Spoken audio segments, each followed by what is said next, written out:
Hello guys, HS വ്ലോഗിലേക്ക് എല്ലാവർക്കും സ്വാഗതം. ഇന്ന് എൻ്റെ വിഷയം പയറാണ്. എൻ്റെ വീട്ടിൽ നല്ല രീതിയിലുണ്ടായ ഒരു പയറു ചെടിയാണ് ഇത്. നമ്മൾ യൂസ് ചെയ്യുന്ന മുട്ടത്തോട്, ചായച്ചണ്ടി, ഉള്ളിത്തോല് എന്നിവയൊക്കെ ഇട്ട് കൊടുക്കുകയും കമ്പോസ്റ്റ്, ചാണകപ്പൊടി, ആട്ടുംകാഷ്ടം എന്നിവയും ഇട്ട് കൊടുത്ത് നല്ല വളക്കൂറുള്ളതായി ചെയ്യുകയും മണ്ണ് ഇളക്കി കൊടുക്കുകയും ചെയ്യുക. ഇത് എൻ്റെ വീട്ടിലുള്ള ബാക്കിലെ ചീരയാണ്.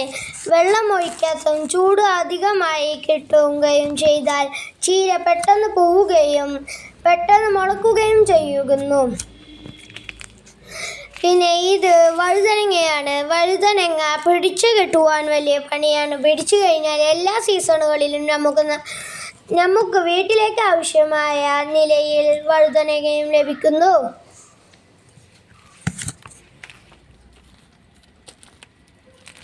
ഈ കാണിക്കാൻ പോകുന്നത് തക്കാളി ചെടിയാണ്. തക്കാളി ചെടി മുളച്ചു കിട്ടുവാൻ പണിയും. നല്ല നാടൻ തക്കാളി ചെടിയാണ് ഏറ്റവും നല്ലത്. നല്ല രീതിക്ക് വളവും എല്ലാം ഇട്ട് ഇതാകണം. ഇത് മരച്ചീനി, പൂള, കൊള്ളി എന്നിവ എല്ലാം പറയുന്നു. നല്ല വെള്ളം കുറവ് മതി, പെട്ടെന്ന് കിട്ടുകയും ചെയ്യുന്നു.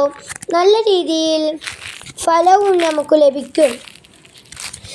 ഈ വാഴയാണ് ഏറ്റവും നല്ലത്.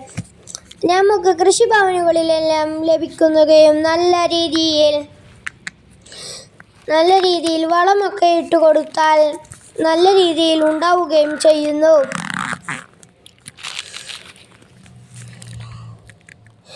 ഇത് ബീട്രൂട്ടിൻ്റെ ചെടി.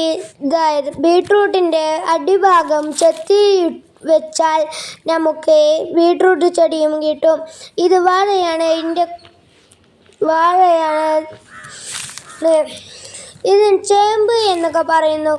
ചേമ്പ് നല്ല രീതിയിൽ വെള്ളം ഒഴിച്ചു കൊടുത്താൽ മാത്രം മതി. ഇതെൻ്റെ വീട്ടിലുള്ള നല്ല തെങ്ങാണ്.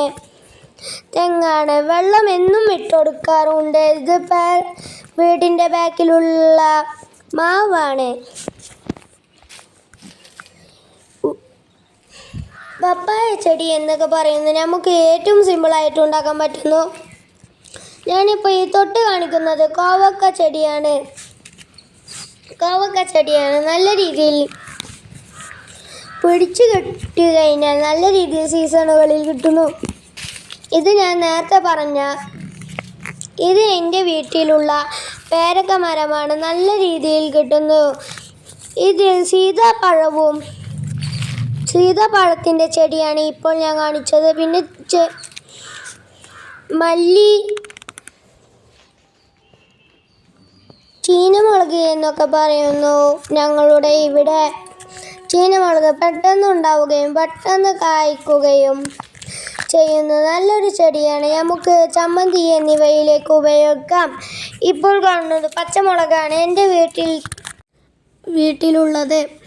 ഈ വീഡിയോ ഇഷ്ടമായെങ്കിൽ സബ്സ്ക്രൈബും ലൈക്കും ചെയ്യുക എന്ന് പറഞ്ഞുകൊണ്ട് നിർത്തുന്നു. അടുത്തൊരു വീഡിയോയുമായി കാണാം.